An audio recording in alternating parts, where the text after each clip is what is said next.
again, it's all about creating that predictable pipeline, right? How does this all kind of tie together? Like using some of your teammates to their like, and we use each other, like we're here for each other, like we're Ubuntu, our number one core value. I am because you are. We're all counting each other to do our parts, right? And if we're all doing that on a consistent basis, we're going to win more than we lose. It's almost hard not to, but let's we just touch on leveraging teammates a little bit. Was that for me? Anybody, you can go, you can I'll keep jump going in if you and I want, can man. Let's talk all go. day. I just look quiet. Well, The it, wheels are it spinning. I really see. is. And if you go through any real estate transaction, there's so many steps involved that you can easily lose control, which costs you time and can cost your client money and can cost you money, right? But if you have a team member or a team in place for each one of those steps in the purchasing of a home, well, then there you go. I mean, you're so far or so much ahead of your competition, and you're providing that customer service to the client. You're not making it up as you go along. Okay, I've gotten this far now. This time I'm getting this far. It's, hey, I've been through all this, and I have a person, an entity in place to support us along the way. I used the analogy the other day that you don't want to play a football game every time with new team, right? And that's what happened. If you don't put together a good team, starting from your transaction coordinator all the way to your title company, it can be you're making things up, and that gets back to what we were talking about ownership of your schedule, right?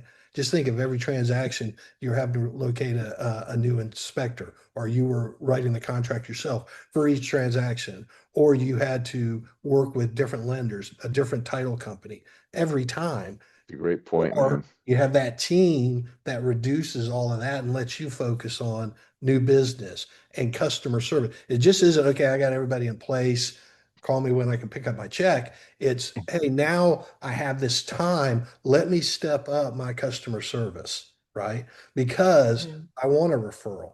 I want to sell their house for them. I want to be there in 3 5 years when they want to purchase a new home. Why? Because it was a seamless process. That's great. And I think you really hit it too with the team. Like trying to win a game with a different team every time is tough.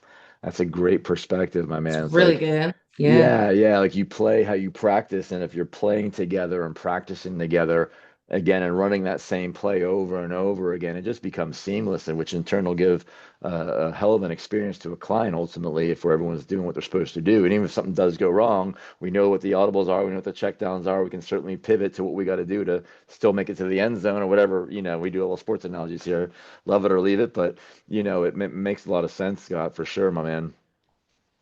James, new to the space. And as far as production goes, like how do you feel? How's it helped you really stay consistent with your production? As far as working with my team. Is that, Just yeah, how's it? Have you seen that benefit? Are we talking crazy? oh, no, 1,000%. I would say having a solid team around you is, you know, helps significantly. At the end of the day, it doesn't matter how many buyers that I pre-qualify, pre-approve. If they don't have a home, doesn't really mean anything to me. So, I have a great Right. team around me with Amber, Scott's. I know that they're going to find the perfect home for the buyer and almost watch out for me as much as I'm going to watch out for them. So that's Yeah. huge. It feels good to be able to throw it past Amber or Scott, doesn't Hmm. it? Amen. Amen. And that's what it's about. And I think having that team in place, when it comes down to a predictable pipeline, I know I can do business, but just have all these little pieces in place. You don't have to overcomplicate it. It's a lot of work still, but like dumb it down, like surround yourself with people that are on that same page, and it goes a long way. Very good stuff. And next I piece, like just to kind add of, this though, yeah, fire away. everybody has like, and I mean, obviously everybody that makes goals, because I already know we're making aggressive 2026 goals, right? Duh. But I will tell you, release the control. I'm a control freak, and I will tell you when I had 14 Ooh, contracts at one time and tried to do most of that by myself. Just know I leaned on my team after that. Once I got out of that, that organized chaos, I wouldn't even call that organized actually, but you realize like you have to as you elevate, you have to delegate. And again, back to what I said earlier, like identify what is still a money making activity and what is something that I can release so that I can get my time back to work on other things. A lot of real estate agents will go on this thing what I call the roller coaster. I hate roller coasters, right? They make me sick to my stomach. So you have a season where you go really like up, oh my God, you got 5, 6 contracts. And because you don't have that team surrounding you, you're stuck on those 6 contracts. So when they close, because they will close, right? When they close, you're back to ground zero, starting over, building up again. So when you have your team implemented during the process, you can still comfortably have 14 contracts. 0 out of 10 would not recommend because it is stressful. But point being, you can have 14 contracts and still work on new business at the same time, right? So you always have that pipeline building and you have closings each month, but you can't do that by yourself. You will go crazy. Oh, you're on it. Like it'd be impossible to do that if you didn't let go some. You just You you'd go have to. You bananas, and you wouldn't get absolutely you have wouldn't to. definitely wouldn't have new business. That's for sure because you spend all your time trying to maintain it. But Yeah. then the other thing is your client's experience, like lackluster at best, right? So like you have to remember that too. Like I had 14 contracts, but can I go back to that time and like, will any of them use me as a referral because I was scrambling and going crazy and stuff? It was good to like brag about it, but what am I really bragging about? If none of them are going to call me back to, to say, hey, she did a really good job, or no, I just got through. Like I just went through the motions to say I did it. So that is a good point. Delegate and elevate. Yeah, and it's funny because Jordan always says we all have our superpowers, right? Doesn't mean we can do a lot of stuff, but we all have that one or two things that we're really, really good at. So it's like that's where you focus. Let your team help with because that's maybe their superpower. Like you can manage a transaction, but your transaction coordinators, that's their superpower. That's what they do all day. They're compliance kings and queens. Let them rip.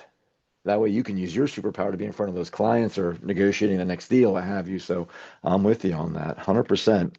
And last piece on this section, guys, maybe everyone kind of touch on we already touched on some, but anything specific else or any other systems or habits that you guys have that's helped you move from that chaos to more consistent, organized chaos, at least, besides what we already touched on. Anything else? This is not related to the business. Well, I guess it is. It's just how you start your morning. Like your morning routine is so Everything's freaking related to the important. business. That Oh my especially is. God. It has everything to do with the business, I guess, in that degree, like Yes. fueling your physical and everything in the beginning before you go into the organized chaos. Cause like that's how we can deal. Like that's why all of us maniacs can wake up and do it over and over again. But in the beginning, in the beginning of the day, like waking up and being again poured into yourself, that's how you get, to the next level in your business. But that's important. It's an oldie but goodie. Like what you do in the morning, you will depict what your day looks like for real. And I stand 10 toes down behind that. Awesome. All right. James or Scott? I think I, I had muted first, James, so I beat you. But I would say it goes back to what you were just talking about, the team and what Amber had mentioned about letting go. When I first started, I had been my own transaction coordinator and we're doing a lot of transactions a month. So I was very guarded and protective of each one. But it wasn't until that I let go of that things really started to take off and I found more time to give better service, right? And to prospect and to nurture, like we are talking before, nurture. Where do you get all the time to do that? Well, my team helps me out. I've let go. I don't second guess. I don't micromanage. That's their job. They're professionals, right? And they're in it with me and they know my expectations. And I'm aware of everybody's capabilities and they're aware of mine. So releasing and walking away, letting that go, and focusing on the things that I do best really separated for me. Yeah. Awesome. Good stuff. James, anything to add? I mean, yeah, I mean, everything all boils down to having that great team around you and then also sticking to your strengths. So, kind of what Scott said, and then back to what Amber said, starting your day off in the right way.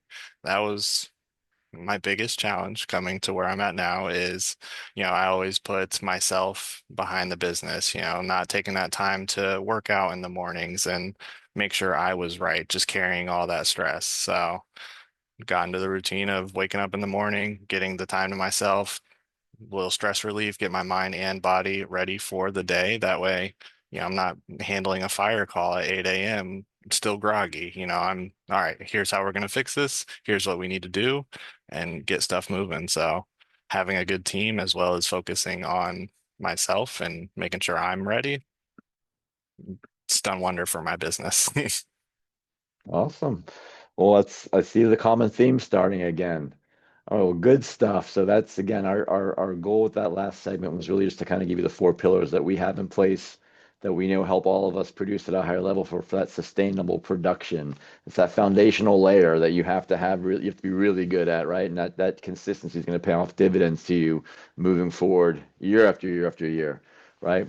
All right, our next big section. I'm pretty excited about this one, Scott. This is we talked a little bit about this, the last couple of days, but it seems so simple, but it's something where a lot of people struggle with, and it's leading on. So we're going to say it's confidence is the new commission, the art of selling certainty, right? And we realize how many people just don't really know.